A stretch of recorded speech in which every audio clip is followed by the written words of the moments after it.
înainte să vin la acest cămin, am avut și o familie cum ați avut și voi.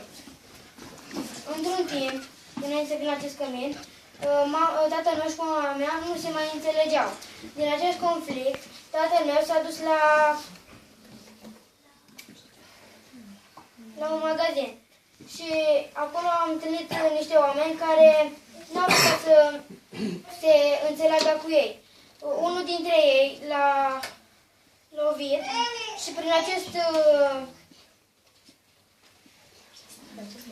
acest atac, tatăl meu a paralizat.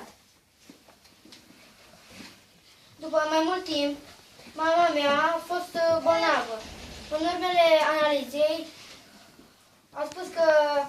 doctorul a spus că mama mea trebuie să moară.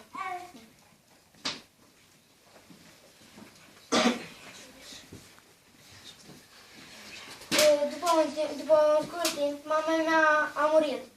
Vecinii mei m-au dus la bunicii mei. Bunicii nu m-au primit și așa că m-au dus la un orfelinat de stat. De acolo au venit doi oameni care m-au dus la acest cămin.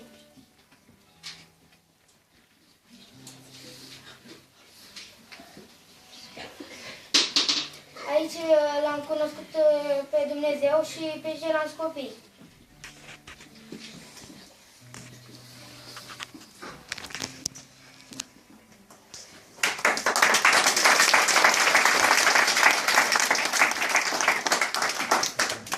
Constantin are emoții.